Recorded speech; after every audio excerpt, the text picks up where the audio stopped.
So, Jamestown was amazing. I very much appreciate that the Democrats were so respectful because it is what it is. It's a very important moment, 400 years. So I appreciate very much the Democrats. We had great receptivity. I guess I saw you only covered the protester, one protester. But Jamestown I thought was fantastic, and it was treated really, I think, and I obviously thank the Republicans, but I also thank the Democrats. We had one person, and other than that, it was really fantastic. What do you think about the Brazilian president appointing his son to be the ambassador here in the U.S.? Well, I know his son. I find his son to be outstanding. He's a brilliant, wonderful young man. I'm very happy he appointed him. I think it's a great appointment. I know his son, and that's probably why they did it. He's outstanding. I'm very happy with that appointment. No, I don't think it's nepotism because his son helped him very much in the campaign. His son is outstanding. He really is. So I think it's a great appointment. I didn't know that.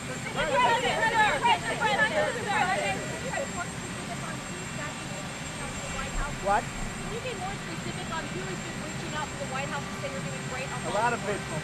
Many people. And you see it also in the press, and you see it on watching television just coming back. People living in Baltimore are very happy that I'm bringing out the fact that it's like living in hell. What do you want, John? You said that you've done more for African Americans. Mr. President, My husband, I'll be nice.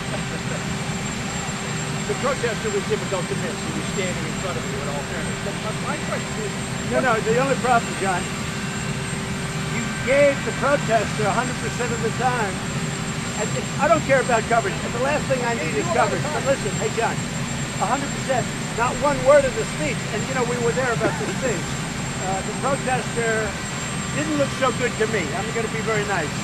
But you gave him 100%. But you know what? That's okay. You often do that. That's okay. Go ahead. Mr. President, what the question I wanted to ask was, what's the political strategy here? Because it seems to be causing, these attacks seem to be causing a lot of division. What are you talking about by political strategy? Are you talking with respect to Elijah Cummings? I'm talking about your attacks against Elijah Cummings and the tone of There's no strategy. I have no strategy. There's zero strategy. All it is I'm pointing out facts. The most unsafe city in the country, in our country, is Baltimore. It's received as much money as it receives top of the line, billions of dollars. Somebody said $15 billion over a short period of time. All of this money goes there, and take a look at it. I don't have to describe it. Take a look at it. So there's no strategy. It's very simple. And Elijah Cummings is in charge of it. And he ought to take his oversight committee, and he ought to park him in Baltimore and find out what happened to the $15 billion and a lot of other money.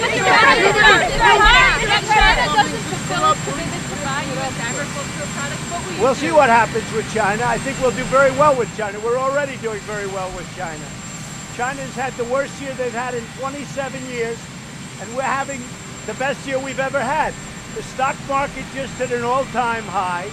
We're doing the best we've ever done. All three indexes, if you look at it, indices or indexes, depending on what you want to call, all three are hitting brand new highs.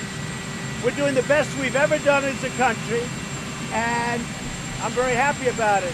Unemployment, the best numbers we've ever had. By the way, African-American unemployment, the lowest in history. I want to ask you about that. Criminal justice reform, Obama couldn't do it. I got it done. He could not do it. He didn't even come close. That's great for the African-American population, who's very thankful about it. If you look at all of the opportunity zones, they're inner city opportunity zones, almost all of them. African-American. The African-American people don't listen to fake news. They know what's going on. Mr. President, you know that Elijah Cummings is not the mayor of Baltimore, so why are you so angry at him about the city? Elijah is it because Cummings, he's subpoenaing your officials? I'm not angry. I'm just telling you the sound facts. angry. I'm not angry at anybody. I'm just saying Elijah Cummings has been there for 26 years. He's really, by far, the highest ranking politician. He's seen these mayors get thrown out. They're all friends of his. The corruption and the graft in Baltimore is probably the greatest in our country, or one of them. Wait, now, he's in charge of an oversight committee. All I'm saying is take your oversight committee and go to Baltimore. You'll learn a lot.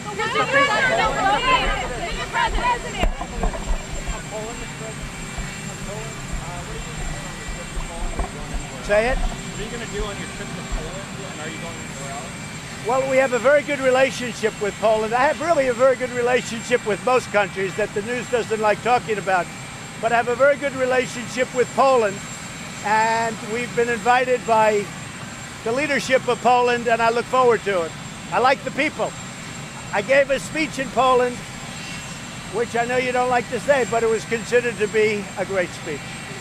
And the reason is that I really feel strongly. I think they're great people. Are you going somewhere else on that Poland trip? We're looking at it. We may go to Denmark. We're looking at it. What place to be an acting role at DNI? What? Do you want her to be in the acting role at DNI? We haven't named the acting yet, but we're very happy with the fact that Dan Coates, I like Dan. He's a friend of mine. I mean, I think he's a terrific person. I like him a lot. And there really wasn't conflict. I think it was confusion more than conflict. Dan made statements and they were a little confused. But that was not conflict. Dan is a friend of mine. He's a good man. But I think that John Ratcliffe is going to do an incredible job if he gets approved. He's got to get approved. But I think he'll do a great job. I hope he gets approved. I think we need somebody like that, though. We need somebody strong that can really rein it in, because as I think you've all learned, the intelligence agencies have run amok. They've run amok. On General Height, you've done more for African Americans than any other president. A new poll, Quinnipiac poll, came out today saying that 80% of blacks think you're racist. You know why? Because the fake news doesn't report it properly. People like you. Fake news does not report it properly. If the news reported it popularly, the right way, What's proper? like instead of a statement like you just made, if the news reported it properly, of all of the things I've done for African Americans, of all of the things that like criminal justice reform, And we talked like about that. opportunity zones, We like talked about that. I I'm think I asking do. about the I think I poll. do very well with the African Americans, and I think I'm doing very well right now. And frankly, if I didn't do very well, relatively speaking, as a Republican, I mean, we should be way, way over 50%. But if you look back over 40 years, it just doesn't work that way. If I didn't do well, relatively speaking, I wouldn't be president right now. But if you look at what I've done for African Americans, it's more than almost all presidents. General Height, trade talks with Brazil. What is the U.S. goal in trade talks with Brazil? Well, we have a good relationship with the president of Brazil, and I'm sure we'll be successful in trade talks. We'll have them, and you're just telling me his son was appointed ambassador. I think that's a great appointment, because I know his son. I think he's really competent, just like his father. He reminds me of his father, and I like his father, and I think it's a great appointment. Should What are the you accuser of the of president? General Height be allowed to testify publicly? Well, I'm going to leave that up to the Senate. I am a fan of General Height. We're going to have to see how it all turns out. But I know he's been accused, and he's saying it's a false accusation. Should she be allowed But to I have a will say? leave it up. I hear they did an extensive report, very big, very important. And I will leave that up to the senators. They're very capable people. That includes Democrats and Republicans. What does the president see of China recently? What would you say to him that right now China's economy is not doing that great? You have to speak differently. You have a little. Go ahead. Speak up. Yes. Have you talked to President Xi of China recently? Yes. What would you say to him? Right now China's economy is not doing great. I would say that his economy is not doing well, China, but I like him a lot. That's what I say to him. There is too many things wrong with friend Tom. The focus on Elijah Cummings and Baltimore. Well, I just explained it. I think I explained it very simply. Elijah Cummings it was a horrible thing the way he spoke to the head of Homeland Security the other day. These people are working hard. They're getting no support from the Democrats. The Democrats refuse to fix the loophole. They refuse to fix asylum. Those two things would make it 95% easier. Instead, I'm relying, and Mexico has been great, but Mexico's done far more than Democrats have. You know, our numbers are way down, which is a positive. numbers and apprehensions are way down. Mexico now has 21,000 or approximately 21,000 soldiers on the two borders, and they've been really great, I have to say. Now, I don't know that that's going to stay, but what we have to do is fix the loopholes, and the Democrats don't want. The reason is the Democrats want open borders. The problem is open borders mean tremendous crime. People coming in, you have no idea where they're coming from, who they are. I'm president. I can't allow that. So you're not president. Do you have any evidence